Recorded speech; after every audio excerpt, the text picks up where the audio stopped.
comme notre tradition, nous allons faire comme nous faisons, nous allons bénir Dieu pour l'opportunité que nous avons d'avoir la parole de Dieu parmi nous. Alors, je vais le dire en hébreu, vous pouvez répéter après moi.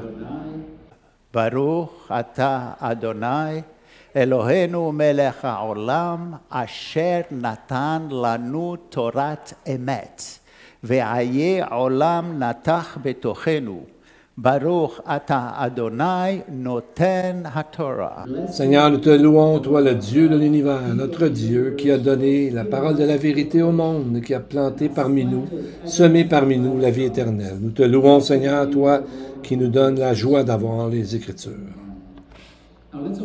Alors, ouvrons nos Bibles au chapitre 40 du livre de la Genèse, et vous pouvez voir aussi les versets en avant. Nous sommes dans une troisième étude de ce qu'on a appelé le Messie Fils de Joseph, un titre qui montre la mission du Messie dans sa première venue. Rappelons-nous d'abord que selon les Écritures, il y a seulement un Messie. Il est le descendant de David, de la tribu de Juda, et il vient deux fois. Premièrement, pour mourir pour les péchés du monde, parce qu'il est, lui seulement, est saint et pur, une condition que personne d'humain peut atteindre. Et deuxièmement, pour retourner une autre fois et établir son royaume éternel. Son nom est Yeshua HaMashiach. Le concept de Messie Fils de Joseph vient d'une tradition rabbinique du judaïsme qui a été développée après la première venue de Christ. Ça a été développé comme une façon d'expliquer les plusieurs prophéties qui existent au sujet d'un Messie qui souffre. Des prophéties qui ne peuvent pas passer à côté. Donc, pour réconcilier ces deux Messies, ils ont dit qu'il y en a un, il était venu pour souffrir, Messie ben Joseph, le fils de Joseph, et l'autre pour régner, le Messie, le fils de David. Parce que Joseph, ils ont choisi ce nom-là parce que Joseph est lui qui a sauvé son propre peuple et les nations du monde.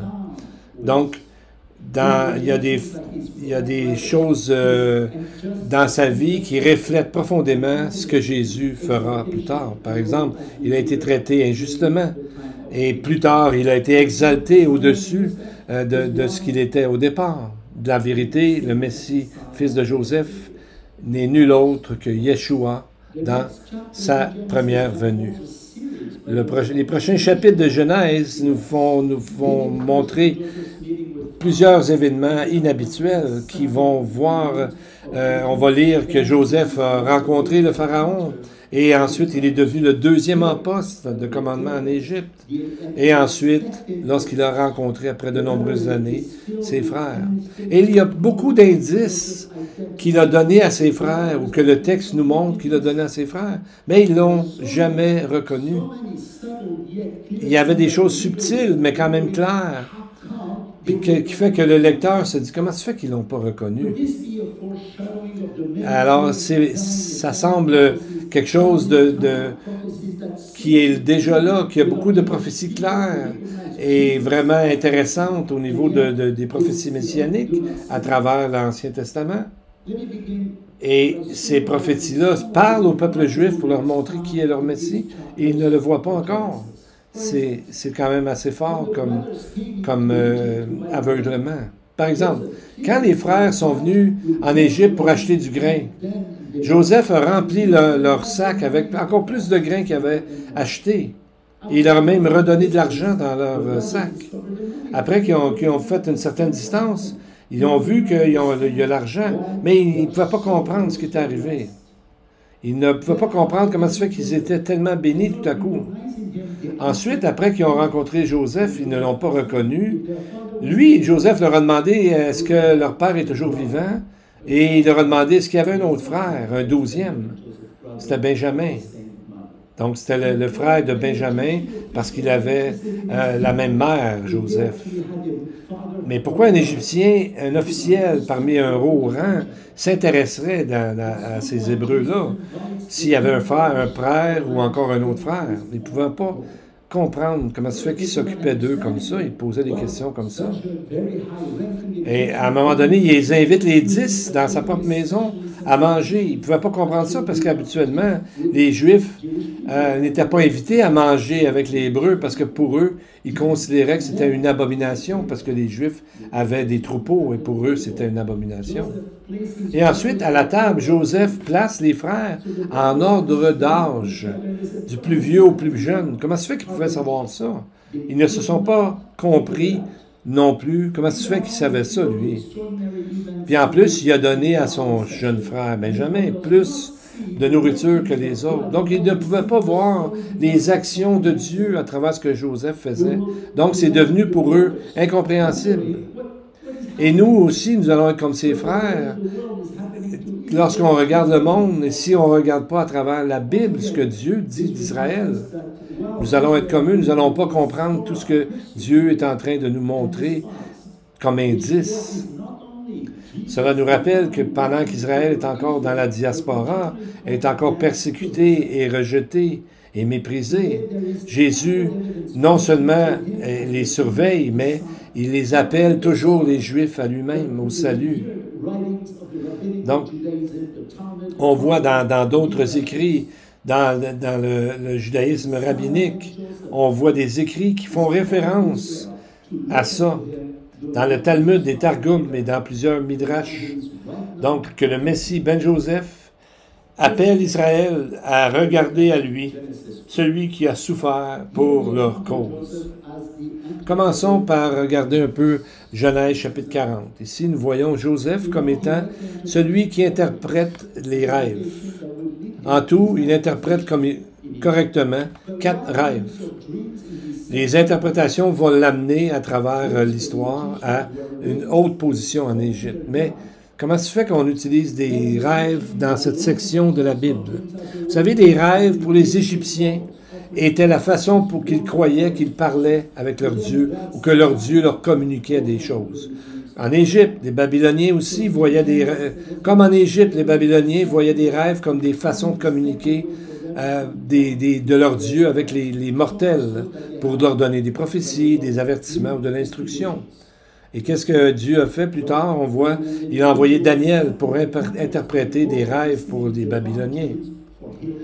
Donc, c'était vraiment quelque chose d'acceptable. Ils avaient même, souvent, ils construisaient un endroit qu'ils appelaient l'incubation des rêves, un endroit où l'individu dormait, dans un endroit du temple, dans le but de recevoir des rêves divins pour guérir ou pour des prophéties. Et ensuite, ils avaient des gens pour interpréter, avec des livres qui expliquaient les rêves. Mais ici, ils ont eu un problème. Et qui est mis l'emphase dans le texte, c'est que personne ne pouvait comprendre leurs rêves.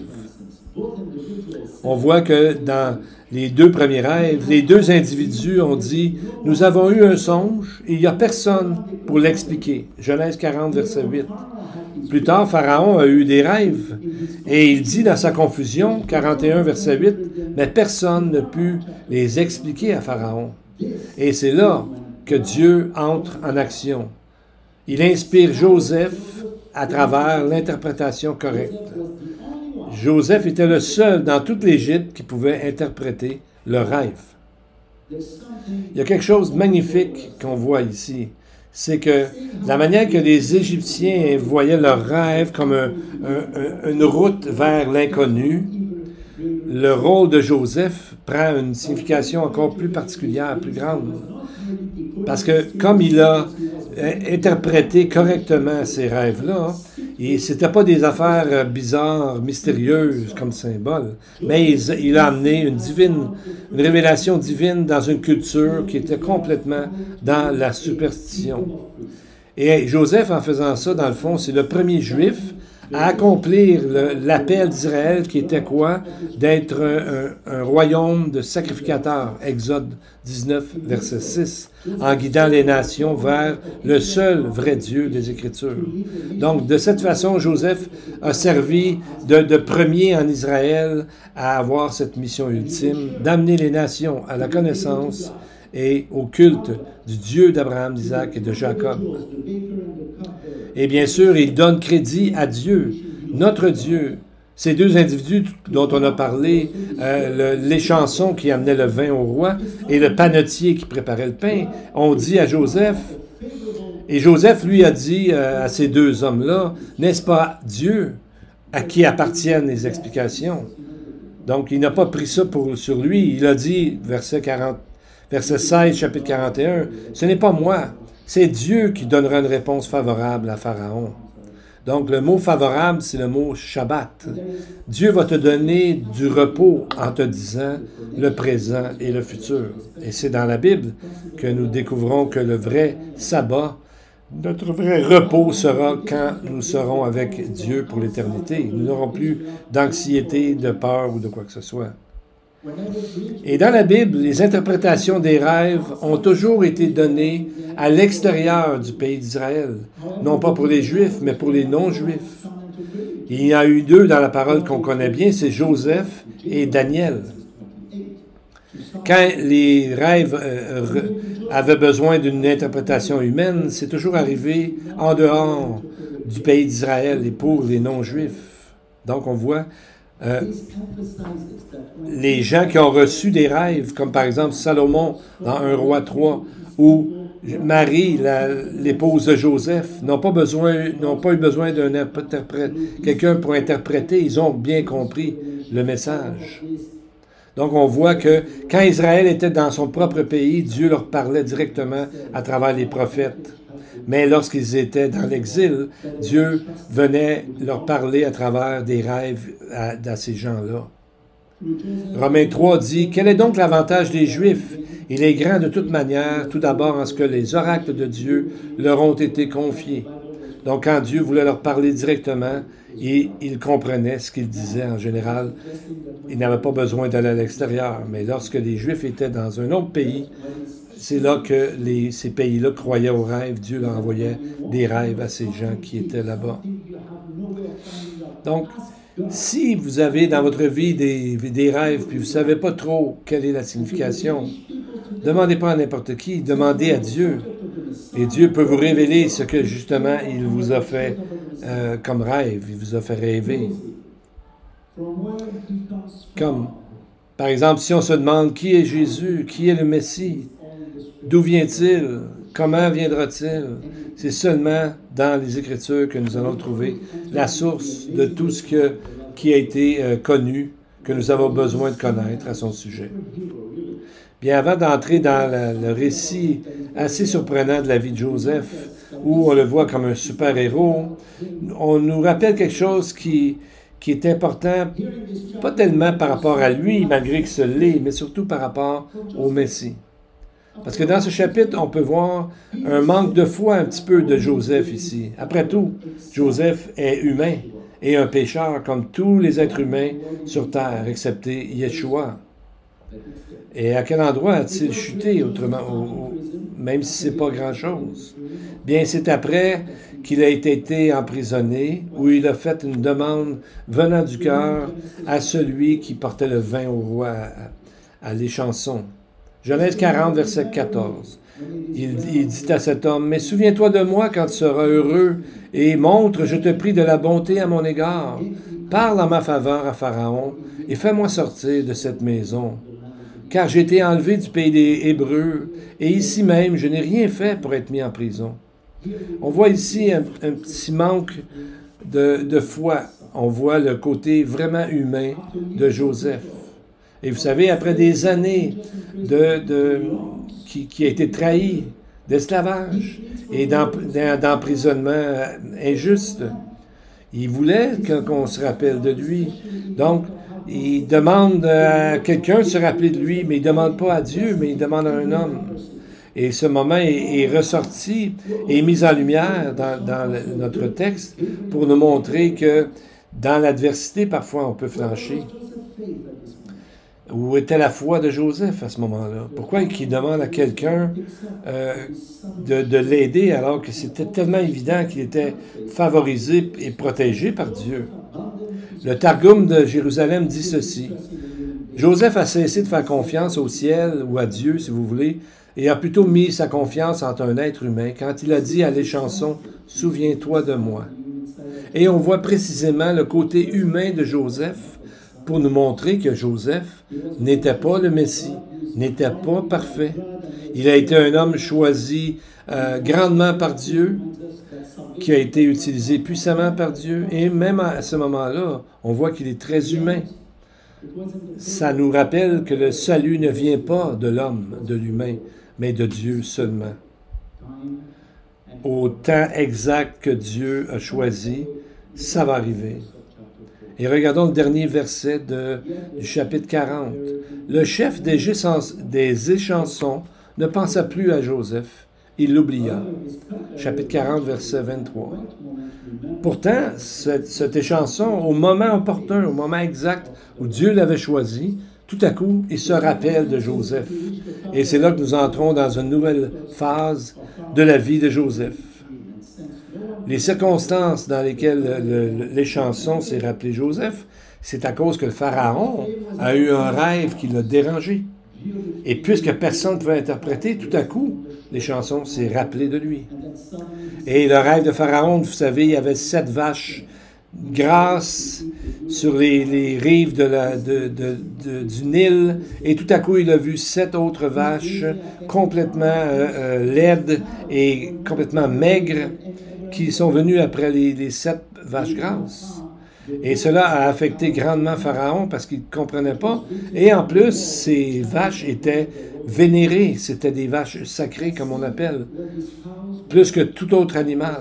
Ils ont même trouvé un livre qui s'appelle « Le livre de la vache au ciel », qui était écrit sur les murs de plusieurs tombes royales égyptiennes.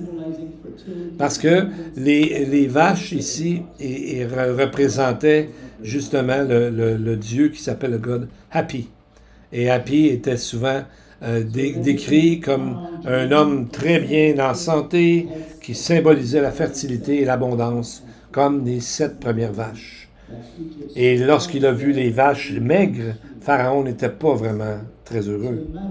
Donc imaginez-vous, pauvre Pharaon, qui voit ces vaches qui sont des animaux sacrés, tout à coup, être grasses, oui, mais après ça, viennent comme étant très maigres et affamés, près de mourir. Imaginez-vous comment ça l'a dérangé. Et c'est là qu'on voit que Joseph rencontre Pharaon. Mais pourquoi que les magiciens d'Égypte n'ont même pas essayé d'interpréter le rêve de Pharaon? Après tout, ces hommes-là étaient considérés comme des experts dans le mystique et dans les choses inconnues. Mais le texte ne montre pas qu'aucun d'eux n'a même essayé. Premièrement, parce que ce rêve ne venait pas d'un homme, mais ça venait de Dieu. Et quand la vérité divine traverse un rêve ou traverse l'humanité, bien l'humain demeure silencieux, il ne sait pas quoi dire. En vérité, ceux qui interprétaient les rêves étaient des gens qui devinaient, dans le fond. Ils se fiaient à des symboles, des interprétations communes ou la flatterie pour dire à la personne ce qu'elle voulait entendre. Mais à ce moment-là, c'est Dieu lui-même qui a scellé le sens. Alors, aucun devin, quelqu'un ne pouvait pas prétendre connaître c'était quoi le rêve. Imaginez-vous quelqu'un qui a fait quelque chose un engin complètement difficile à construire. Et, ils ne savent pas trop comment ça marche. Ils essaient de tout voir comment ça marche. Tout à coup, il y a un homme bien ordinaire qui arrive, il dit « C'est pas moi qui l'ai construite, mais je connais celui qui l'a construite. » Alors, il a amené le manuel de cette machine à haute technologie pour montrer que ça avait été écrit comment bâtir cette machine hautement technologique. C'est exactement l'histoire de Joseph. Et c'est la différence entre un humain qui essaie de deviner et lorsque Dieu révèle la source, il révèle le sens du rêve. Parce que Dieu est la source de ce rêve. Alors Joseph donne l'interprétation qu'il y aura 7 ans de grande abondance, suivi de 7 ans de grande famine. Et lui-même, pas Daniel, mais Joseph a dû être affecté par la force de ce rêve, parce qu'il décrit lorsqu'il y aura la croissance, en quelques mots, verset 29, mais les années de famine, ça prend 3 versets au complet. Et c'est là qu'il dit à Pharaon qu'il faudrait qu'il trouve une façon de trouver quelqu'un pour qu'il arrange les choses afin que le pays n'arrive pas à mourir de faim. Alors Dieu a fait que le Pharaon lui a donné cette autorité. Alors il a fait un système de taxes de 1/5 ou 20% que les gens apportent durant les 7 ans d'abondance de leur récolte pour garder justement de garder pendant longtemps pour prévoir ces années de grande famine. Il y a des gens qui se sont demandé comment ça se fait que juste 20% des récoltes de chaque année pendant 7 ans a pu ensuite soutenir l'Égypte et les nations alentours à travers 7 ans de famine sévère. Bien, quand on regarde comme il faut simplement mathématique, on voit que ce n'est pas un calcul humain, mais c'est une provision divine qui est arrivée. Genèse 41-47 dit « Pendant les 7 années de fertilité, la terre apporta abondamment. » Et c'est là que c'est fascinant, parce que le mot « abondamment » dans ce verset n'est pas le même en hébreu qui est utilisé ailleurs dans le chapitre lorsqu'on parle de l'abondance. Le mot ici est le mot « komez » qui veut dire littéralement une poignée. Mais le Targum de Jérusalem dit aussi que c'est une poignée, montant que c'est une interprétation qui était bien connue. Alors pourquoi le texte utilisait justement cette expression, une poignée, pour décrire l'abondance massive de ces 7 ans? Et la réponse est grandement spirituelle. Le mot « comète », ça apparaît seulement apparaît à un autre endroit dans les Écritures, dans le contexte des offrandes de grains que le sacrificateur amenait, Lévitique 2, 2 et 5, 12. Donc, ces offrandes étaient en petite quantité, pour ça qu'on dit une poignée seulement. C'était une poignée de farine, mais c'était aussi un symbole qu'ils étaient saints, ils symbolisaient la sainteté du Messie. Et donc, il y avait un grand message symbolique. Il représentait une portion qu'on redonnait à Dieu et la façon de l'adorer et de le remercier. Alors, le message dans Genèse, c'est ça. C'est à travers l'abondance en Égypte qui était grande. L'Esprit de Dieu a utilisé ce mot « komez » pour nous rappeler celui qui donnait les choses, celui qui donne les choses. Parce que même une poignée, quand ça a été béni par Dieu, devient au-delà de ce qui est suffisant. Alors, on voit ici ce sens très spirituel que porte ce texte. Et c'est le point ici, que Dieu utilise des mathématiques différentes, mais que lorsque nous mettons notre confiance en lui, Dieu nous bénit surabondamment, au-delà de ce que nous amenons comme poignée, une petite poignée de foi fait de grandes choses quand Dieu s'en occupe. Et c'est là que Joseph a atteint une grande position en Égypte. On voit Genèse 41, verset 42. Pharaon ôta son anneau de la main et le mit à la main de Joseph. Il le revêtit d'habits de fin lin et lui mit un collier d'or au cou. Il le fit monter sur le char qui suivait le sien, et l'on criait devant lui à genoux. Ce moment marque l'exaltation publique de Joseph.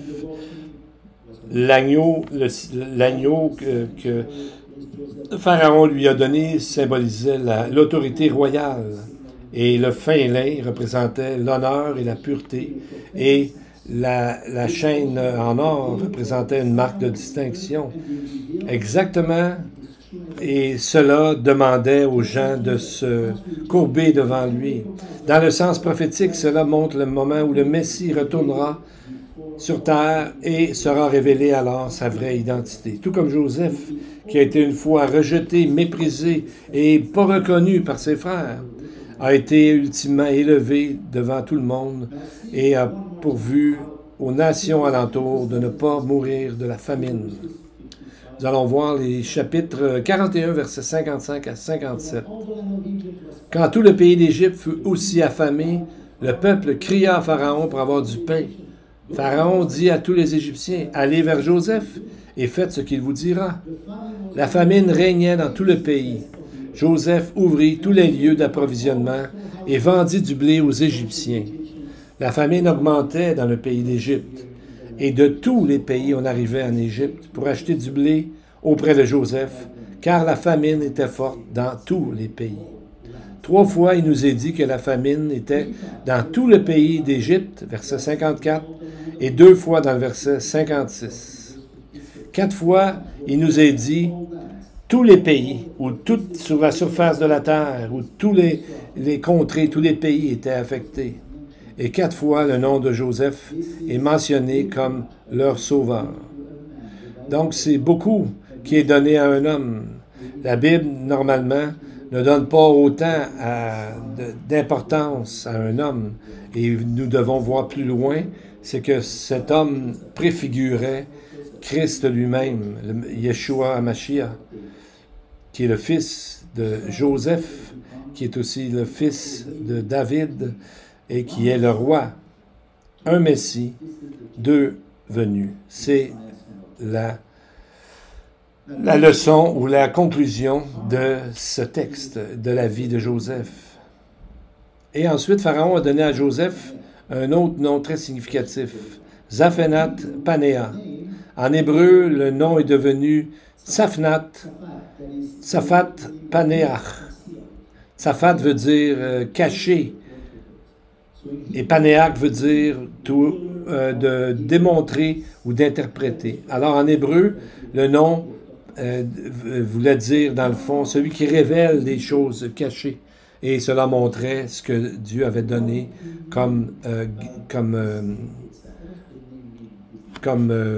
à Joseph comme particularité.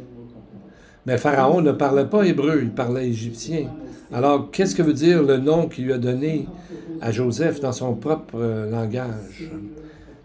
Eh bien, si on regarde certaines interprétations, vont dire qu'en ancien égyptien, cela voulait dire le sauveur du monde, ou encore celui qui donne la vie. Et c'est ce que certains écrits juifs ont aussi compris que voulait dire ce nom. Et c'est comme ça que les Égyptiens voyaient Joseph, parce que Joseph préfigurait ou ressemblait tellement au Messie. Et ici, on voit les deux côtés de l'identité de Joseph. Son nom hébreu veut dire, révèle l'homme et son rôle comme interprète, celui qui interprète les choses cachées. Et le sens égyptien veut dire celui qui est le précurseur du Messie, un sauveur qui amène la vie aux nations en train de périr. C'est le moment où l'histoire du Messie, fils de Joseph, rencontre celui du Messie, fils de David. Donc, il y a des gens qui avaient vu cela arriver. Ils disaient que son nom voulait dire « Il nous a sauvés durant la grande famine ». Et tout à coup, il y a des gens qui ont fait un genre de tombe pour dire, ils ont écrit dessus « Il nous a sauvés durant la grande famine ». Donc, pour conclure cette partie de l'histoire du récit que nous avons vu, l'important, c'est de voir que Joseph a commencé comme étant un esclave et il est devenu finalement un sauveur. Donc, non seulement pour la nation d'Israël, mais aussi pour les autres nations qui sont venues chercher à de la nourriture. Pour aller un autre verset que je vous apporte, Genèse 46, 27. Le total des personnes de la famille de Jacob qui sont venues en Égypte était de 70. On a déjà parlé du chiffre 70. Quelle est l'importance de ce chiffre? Est-ce que ça vous dit quelque chose? Dans le chapitre 10 du livre de la Genèse, nous avons la table des nations. Et là, nous trouvons, qu'en calculant, 70 nations. Et le nombre 70 dans la Bible est souvent en lien avec l'administration de Dieu envers le monde et envers Israël. Il y a eu 70 anciens qui ont été mis en place pour aider Moïse à administrer les problèmes d'Israël dans le désert, nombre 11. Le Sanhédrin avait aussi 70 membres, plus 1. Et comment cela s'applique-t-il ici? C'est comme si Jacob, dont le nom a été changé pour Israël, avec ses descendants, et sont allés en Égypte pour être formés comme une nation qui deviendrait plus tard la nation de sacrificateurs que Dieu voulait. En fait, C'est en Égypte qu'Israël a été appelé pour la première fois une nation.